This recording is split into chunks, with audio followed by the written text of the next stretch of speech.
I warned you." Emily's voice was cold, laced with a hint of triumph, as she sat beside Andrew in the car. She held out her phone, its screen glowing like irrefutable proof. "Take a look, hero of the destitute." Andrew squinted at the crystal-clear footage. The wallet fell. The boy picked it up. A quick glance around, then he simply shoved it into his pocket, as if it were the most natural thing in the world. Emily hit pause. He took it. "These beggars are worthless. That's why they live the lives they do. It doesn't matter how much money you give away, Andrew. You can't change that. That's your lesson, my love." Andrew stared at the screen for a moment. Then he lowered the phone and let out a deep, disappointed sigh. "Yeah, maybe you're right, honey. Maybe I shouldn't be so quick to trust people." Emily took his hand, her voice softening. "But you can trust me. I only ever want what's best for you, my love." A moment later, she reached for the door handle, ready to get out. Andrew, confused by the gesture, asked, "Where are you going?" Without a hint of hesitation, she said, "I'm going to get your wallet back. There was $1,000 in there. That kid doesn't deserve a single cent of it. I'm getting it back." But the millionaire gripped her hand, stopping her from getting out. "No, just let him keep it. We're not going to make a scene over that money. Besides, I already took out my ID and credit cards. There was nothing important in there. Just let the boy have it. Let's go." Meanwhile, on the street corner, a young boy named Ethan sat alone. He opened the wallet. Inside was a lot of money, but what caught his attention was a small, stiff business card. He was blind and couldn't read, but he knew he had to find someone to read the card so he could return the wallet. A cold wind cut through his thin shirt, making him shiver. But this shiver was different. It came from deep within. He felt his head begin to pound, and a strange wave of exhaustion washed over him. He knew he had to hurry. Using the wall for support, Ethan felt his way toward a nearby street vendor. Just as he opened his mouth to ask the vendor for help, a wave of dizziness hit him. The world swam around him. He knew he couldn't stay on his feet any longer. The boy stumbled into a nearby alley, found a secluded corner, and curled into a ball, shivering. He drifted into a feverish haze, still clutching the wallet in his hand. Back at the mansion, Andrew went straight into his study and shut the door. Emily paced the spacious living room, unable to sit still. The image of the scrawny boy from the footage played over and over in her mind. "It's $1,000, she told herself. "I'm getting it back." Without a word to Andrew, she grabbed her car keys and slipped out, driving back to the street. When she arrived, the boy was nowhere in sight. She searched the area and finally spotted him in a narrow alleyway. He was curled up on the ground, shaking with fever. Emily moved closer. She knelt, brushing a strand of matted hair away from his forehead. The moment her hand touched his skin, she recoiled. He was burning up. His forehead felt like a hot coal. A jolt of real panic shot through her, erasing all thoughts of money or of being right. "Oh my God, he's burning up," she muttered. She shook his shoulder gently. Hey kid, wake up." The boy stirred, his eyes fluttering open. But they didn't look at her. They looked right through her, into nothingness. They were unfocused. And that's when it hit her. The boy. He was blind. A blind boy, burning with fever, lying alone in a cold alleyway, and the only thing he was clutching was her husband's wallet. Emily's heart constricted in her chest. Without a second thought, she scooped him up into her arms. He was terrifyingly light. She rushed him to the car and sped toward the nearest hospital. In the waiting room, Emily couldn't sit still. Nurses had already taken Ethan into the emergency room. The wallet now lay on the seat beside her, but it was the furthest thing from her mind. She just stared at the ER doors, her mind a tangled mess. After what felt like an eternity, a nurse emerged and said the boy's fever had broken and he was sleeping. Emily breathed a sigh of relief. She was allowed to sit by his bedside. When Ethan woke up, he asked weakly, "Is anyone there?" His voice was small and trembling. Emily quickly took his small hand in hers. "I'm here. How are you feeling?" Ethan didn't answer the question. Instead, he tried to sit up, his other hand still clutching the wallet. He said, his voice laced with urgency, "Ma'am, the wallet. I have to return it to its owner. There's a business card inside." Emily froze. The boy's words hit her like a hammer, shattering every bit of her smug certainty and prejudice. She had been wrong, utterly and completely wrong. This boy never intended to steal the money. Blind, sick, and hungry, the only thing on his mind was doing the right thing. Tears began to stream down Emily's cheeks. She came to a bitter realization. The worthless one in this story wasn't the boy, but her own judgment. Emily sat there, holding Ethan's small hand, and for the first time in years, she wasn't thinking about money or status or about being right. She only saw a brave, honest boy lying in a hospital bed. She pulled out her phone, her fingers trembling as she dialed Andrew's number. "Andrew," she said, her voice breaking. I was wrong." On the other end of the line, Andrew was silent for a moment. He didn't ask about the wallet. There was no "I told you so" in his voice. He just asked gently, "Where are you?" "I'm at the hospital, with the boy." Andrew didn't ask any more questions. He just said, "I'm on my way." When Andrew walked into the hospital room, he saw a sight he would never forget. Emily, his tough, pragmatic wife, was sitting by the bed, gently dabbing the face of the homeless boy she had once scorned. They never spoke of the bet again. It seemed so petty and insignificant now. When Ethan was stronger, they took him home with them. For the first time in his life, Ethan slept in a soft bed, covered by a warm blanket. He didn't say much, just quietly took it all in. To him, this house felt like a dream. The next day, Andrew and Emily took Ethan to the best eye specialist in the city. After a thorough examination, the doctor looked at them and said, "The boy's condition isn't hopeless.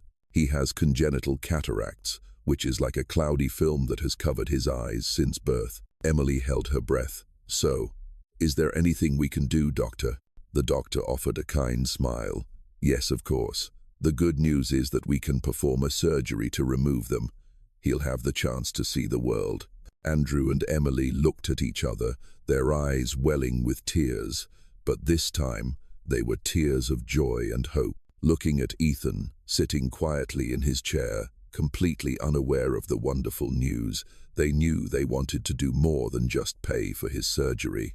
They wanted to give him a home, a family. They drove home in silence, but it was a different kind of silence from the tense one before. It was a comfortable silence, filled with hope. Ethan sat in the back seat. He didn't say a word, just sat there quietly. For the first time in his life, he was riding in such a smooth car. His small fingers traced the soft surface of the leather seat, exploring a new world through his sense of touch. Andrew was driving, but he kept glancing at the boy in the rearview mirror. He saw a gentle, quiet child. He saw the resilience hidden beneath his frail exterior. Emily had turned in her seat to watch Ethan directly. Her gaze never left him. She watched the way he tilted his head, listening to the traffic outside, and she looked at his small shoulders. A powerful, protective love swelled in her chest, a feeling she hadn't felt in a very long time. She turned back to look at Andrew. He was watching her in the mirror. Their eyes met. No words were needed. They both knew what the other was thinking. Finally, Emily spoke softly. "Andrew, I'm listening, my love. I don't want to. Let him go." Her voice trembled. "I don't want him to just go back to the streets after his surgery." Andrew didn't respond immediately. He just pulled the car over to the curb and stopped. He turned to his wife and took her hand. "Neither do I, Emily. I don't want that either." Emily looked directly into her husband's eyes, fresh tears beginning to fall. "I want him to stay with us, for good, as our family." A warm, relieved smile spread across Andrew's face. "That's all I've been hoping for, Emily, ever since you called me from the hospital." They both turned to look at Ethan. The boy, perhaps from exhaustion, had fallen asleep, his head tilted gently to one side. He looked so peaceful, with none of the fear or worry he carried on the street. In that moment, they were simply two people who had found something more precious than all the money in the world. Andrew gave his wife's hand a gentle squeeze, then started the engine and pulled away. But this time, they weren't just going home. They were taking their son home. News of Ethan quickly reached Margaret, Emily's mother. She drove to her daughter's house immediately, but she didn't come to congratulate them. Margaret pulled Emily into a private room, her face grim.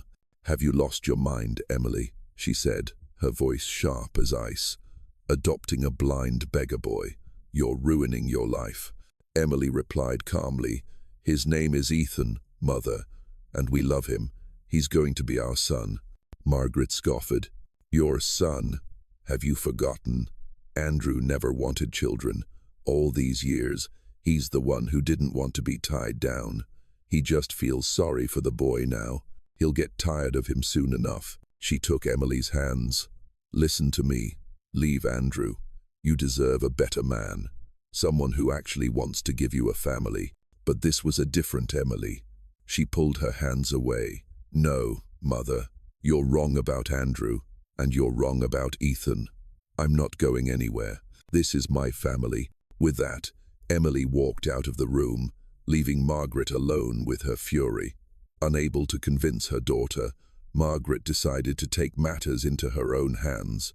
A few days later, while Andrew and Emily were out finalizing the adoption paperwork, Margaret came over to watch Ethan. She sat down next to the boy, her voice sickeningly sweet. "Ethan, dear, there's something I need to tell you." Ethan turned toward the sound of her voice, listening silently. "Andrew and Emily," Margaret began, her tone dripping with false pity. "They're very kind, but they've had a change of heart. They said that taking care of a boy who can't see is just too much work. They don't want to adopt you anymore." Ethan's world shattered. He couldn't believe what he was hearing. "No, that can't be right. Miss Emily and Mr. Andrew promised." Margaret pressed a plane ticket into his hand. "But don't you worry. I found a better place for you, a special school far away where you'll be taken care of. I've already bought your ticket. We're leaving right now, before they get back. That way, they won't have to feel awkward." Ethan didn't know what to do. He was just a child. He believed what adults told him. Tears streamed down his cheeks. Once again, he was being abandoned. Silently, he allowed Margaret to lead him by the hand out of the house he had only just started to call home. Andrew and Emily returned that afternoon, papers in hand, their hearts full of joy. They were ready to start their new life with Ethan. "Ethan, we're home," Emily called cheerfully as she walked through the door. But there was no reply. They searched everywhere. The living room, the kitchen, the garden, and finally, Ethan's room. It was empty.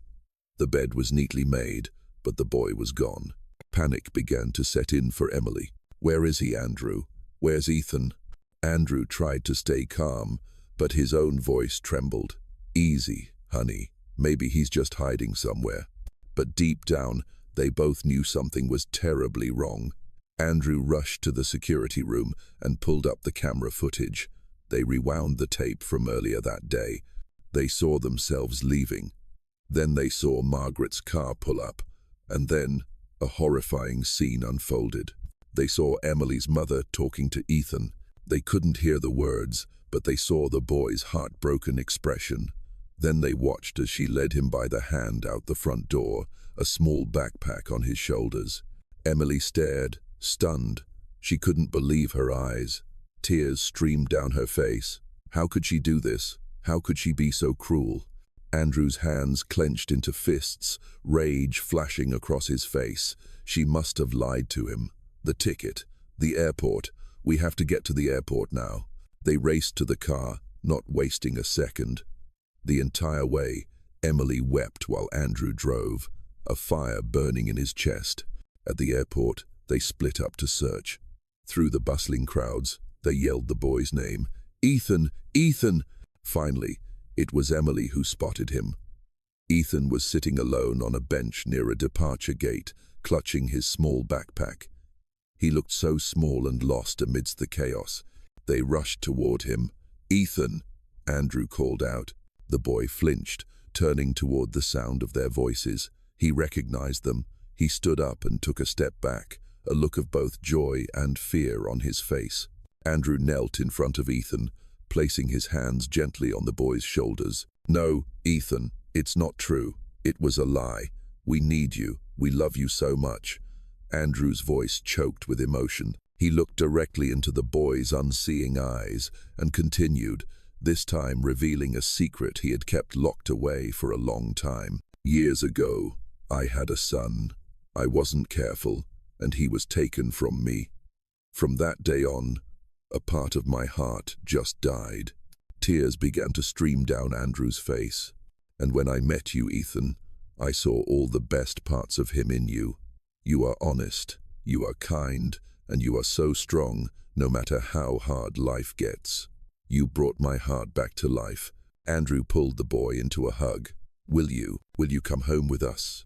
Will you be our son?" Ethan stood frozen for a moment, and then he burst into tears. But this time, they were tears of happiness. He wrapped his small arms around Andrew's neck. I want to come home." They drove back. This time, Ethan didn't sit in the back alone. He sat between Andrew and Emily, falling asleep from exhaustion, his head resting on Emily's shoulder. Andrew slowed the car, wanting this moment to last forever. Back at the house, Andrew gently carried Ethan to his bedroom. Emily tucked him in and sat for a long time, just watching his peaceful face as he slept. When she returned to the living room, Andrew was waiting. He wrapped his arms around her. "You were right," he said. Emily nodded, a new determination in her eyes. She picked up her phone and dialed a number. On the other end, her mother answered, sounding impatient. "Well, is everything all right?" Emily's voice was cold and final. "Ethan's home, Mother. With us." There was a silence on the other end. Then Margaret started to make excuses. "Emily, I was only trying to do what's best for you." "No," Emily cut her off. "You tried to take my son from me. I don't want to see you again. Don't call. Don't come here. We're done." She hung up before her mother could say another word. She had severed the final toxic tie. From now on, she had only one family, Andrew and Ethan. A few days later, they were getting the paperwork in order for Ethan's eye surgery. To complete his medical records, they needed to run a few tests, including a blood draw. That evening, Emily was helping Ethan change into his pajamas. As she pulled a t-shirt over his head, she froze. On Ethan's right shoulder blade was a small, pale brown birthmark with a very peculiar shape. Emily's heart started pounding, her hand trembling. She reached out to touch it. "Andrew," she called, her voice strained. "Get in here, quick." Andrew rushed in, alarmed. "What is it? What's wrong?" Emily said nothing, just pointed with a trembling finger at Ethan's shoulder. Andrew followed her gaze. He froze too, his eyes widening. "No, it can't be," he whispered. "This birthmark." Emily burst into tears, looking at her husband, her voice filled with a desperate, unbelievable hope. "It's identical. Andrew, it's identical to our son's. 10 years ago, their newborn son had been kidnapped from the hospital, and all they had to remember him by was the small, peculiar birthmark on his right shoulder. A wild, impossible hope ignited in both their minds. Could it be a coincidence, or was this a miracle? The next day, Andrew called the hospital. He requested they run one more test on Ethan's blood sample, a DNA test. The days they spent waiting for the results felt like an eternity. Finally, the phone rang. Andrew put it on speaker, his hand gripping Emily's. The doctor's voice on the other end came through, clear and certain. "Mr. and Mrs. Carter, I have the DNA results here. There is no possibility of a mistake. The boy, Ethan, is your biological son." Andrew dropped the phone. It hit the floor with a dry clatter, but neither of them noticed. They were both in stunned silence, staring at each other through tears. Emily was the first to move. She lunged toward Ethan, who was playing on the carpet, and threw her arms around him, holding him so tightly it surprised him. "What's wrong?" Ethan asked softly, feeling Emily's tears fall onto his shoulder. Emily couldn't speak. She just shook her head, holding him even tighter. Andrew knelt beside them, wrapping his arms around them both. He looked at Ethan's innocent face and said, his voice breaking with happiness, "Nothing's wrong, son. It's just, we found you. You're our son." A few weeks later, the most important day had come. Ethan lay in a hospital bed, with Andrew and Emily on either side, each holding one of his hands. The boy was a little scared, but the warmth from his parents' hands reassured him. The surgery had been a success. Now, it was time to remove the bandages. The doctor gently unwrapped the final layer of gauze from Ethan's eyes. "Slowly now, Ethan," the doctor said gently. "Just blink very slowly." Ethan did as he was told. At first, everything was just a blur of light and shadow. He blinked again. The image began to focus, like a painting coming to life. And the first thing he saw with perfect clarity in his entire life were two faces leaning over him, two faces smiling and crying at the same time, his mother's face and his father's. Ethan stared at them for a long moment. He had imagined them through their voices and their touch, but seeing them in the flesh was 1,000 times more wonderful. A brilliant smile spread across his face. He whispered the two words he had always longed to say, "Mom, Dad." From that day on, Ethan's world was no longer just sound and touch. It was filled with color.